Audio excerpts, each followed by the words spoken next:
All right, it's Michelle from On Growing Works, and I'm here with Ben Dunn for our third video. How you doing, Ben? Yeah, very well.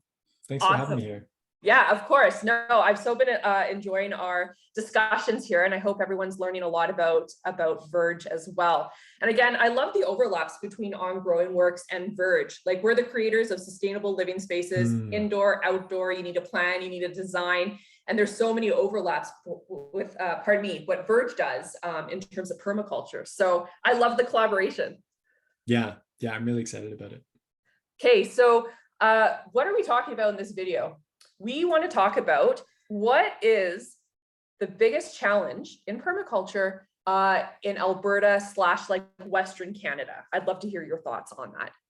Yeah, I can't help but think back to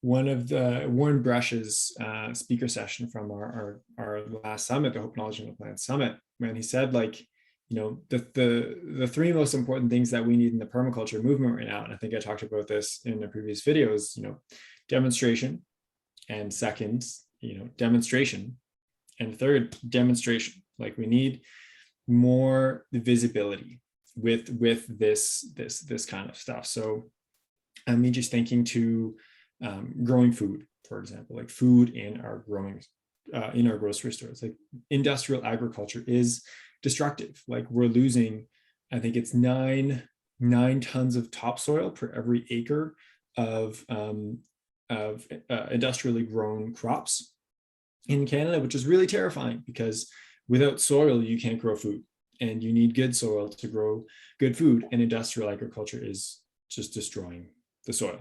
And, our food is just like losing nutrient density every single year. And it's kind of scary. So, like, for example, the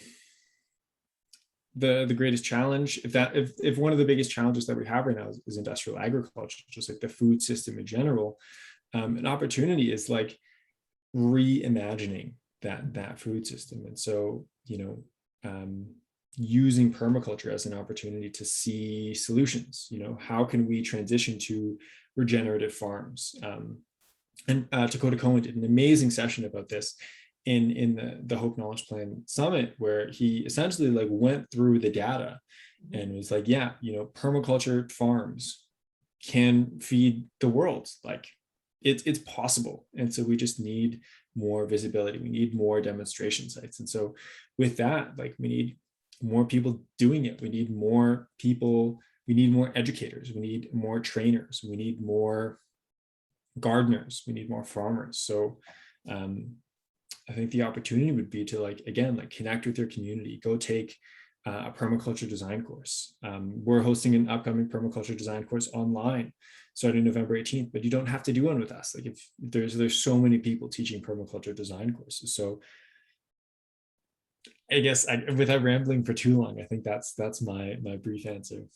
No, I think you make a really important point, because it's how do you get the word out, and how do you connect with people so they understand the importance and really want to make a change? And I'm a communicator. I see the headlines every day, like in the news, about our planet is falling apart because, of climate change and whatnot. And how do you get the average person to care and to want to change? And I agree with you.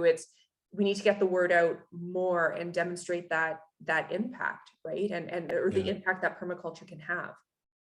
Yeah, we need to show people that it works. I know my family, my friends, when I'm really excited telling them about this new thing I've learned in the permaculture space, it's like, oh, that's great for your garden, or that's great in your backyard, but that's not scalable. That's not going to fix any real world issues. And it's like, that's not true. But that's our responsibility to show the world that it works. Like, there are some amazing videos out there. Like, I spoke about Andrew Millison in the last discussion that we had. Go watch his India's Water Revolution videos, and you will have your mind blown about how scalable this kind of work really is. We can fix things. Like, you were talking about industrial agriculture. That is a designed system we created. that system. And before that, we had different agricultural practices. And before that, very different agricultural practices. We were foraging and hunting. And so that's to say that we can create a new one. We can change our food systems. We can change our energy systems. It just takes work, and it takes demonstration, and it takes the people who are demonstrating to show the world like, hey, this works. So we need more teachers. Rob had a conversation with Jeff Lawton last year.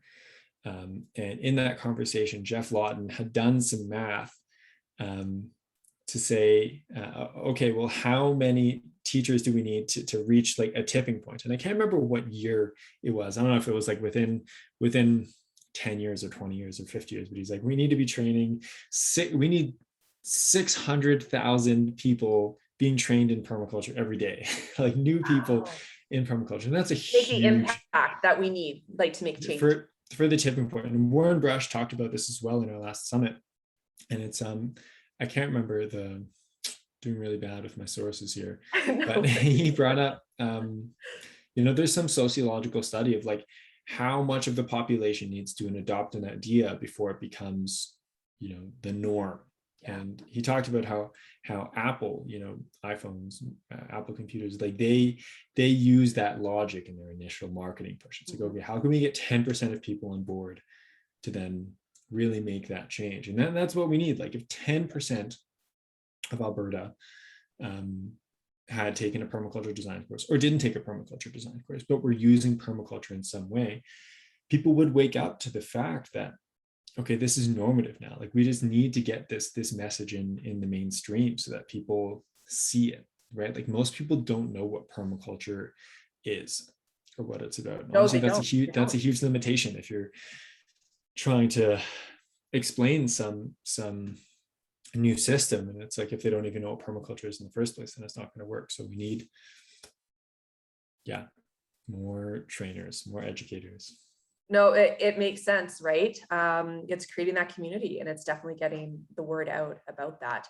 Now, I want to ask your thoughts on climate change, right? It's on everyone's mind. You hear of the eco-anxiety that people have, that, we're destroying our planet and we're not making changes quick enough.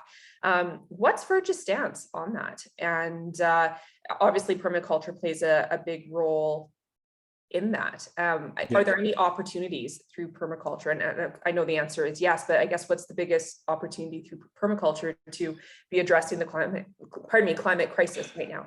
Yeah, so there is no doubt that humans are wreaking havoc on the earth. We're pumping vast amounts of CO2 into the air. We're polluting environments. We're cutting down trees all over the place.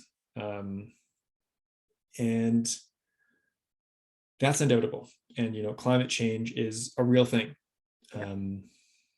But, the climate change narrative is one that I think personally, I don't know about all of Verge. I know Rob has some specific thoughts, but it's one that we think needs some tweaking, because the current paradigm is that, okay, well, humans are a destructive force. And so we need to take humans out of the equation, and we need to let nature do its thing. Like we need to leave, conservation, like we need to conserve this land and not have humans engage with this land. And I think that's the wrong approach. Rob has this great quote, and he's like, if a nuclear bomb is the most destructive thing on the planet, like what is the most positive, and like how can we move more towards that? And that is the kind of impact we can have. For thousands of years, indigenous populations have engaged with their landscapes all around the world. The Amazon is a food forest. It's a human cultivated landscape. Humans have been engaging with their environment for millennia, and we need to change our paradigm from just like, being sustainable. Okay, well, let's sustain, let's use metal straws and bamboo toothbrushes, to a truly regenerative one, where how can our actions have a positive impact? And so that's what we're trying to teach people, is that you can have a net positive impact on the earth using permaculture. And so, not only can we stop climate change, but let's reverse it. Like, how can our actions go beyond that? And so I think that, that's my thoughts. That's my thoughts on climate change. Like, I think it's easy to say, oh, I mean, nobody can deny that humans are having a net negative impact on the environment right now as a species overall. But let's change that narrative to start talking about how can we have a net positive impact. And so that's what I love about permaculture, is it's action oriented, it's solutions oriented. There's not a lot of spaces, ideologies, industries that are talking about that. And so I think that's why we need more permaculture for sure. That's a fabulous point, because the narrative right now is like, get your metal straws, like as you said, right? And that's all really positive. It's a step, it helps, right? But yes, that regenerative piece, pardon me, is critical. So no, I agree with you 100% on that. Yeah. And I mean, I can't take full credit for those ideas. Like, Rob and Michelle and Dakota, like, go buy their book, Building Your Permaculture Property. The title is Building Your Permaculture Property, but I haven't read the whole book, but it's amazing how much of that book almost speaks to like building yourself and your mindset. And really, yeah. So, I mean, that idea of paradigms, like the destructive paradigm, sustainable paradigm, regenerative paradigm, is their ideas. It's from that book for sure. That's really cool. So can I get that book on your website if people are interested? People can buy that book on our website. Definitely, you can get it in ebook, audiobook, or physical book. Yeah. Cool. I love it. Well, that's all the time we have for our third video. Thank you for your thoughts. Climate change is such a hot topic, controversial topic, but I think it's really important that we do talk about it and, yes, just get the different opinions out there. So thank you so much for sharing your thoughts. Yeah, definitely. Glad to have been a part of the conversation. Perfect. Well, we have one more video between On Growing Works and Verge Permaculture. So we hope everyone stays tuned to our channels to catch our last interview. We'll see everyone soon.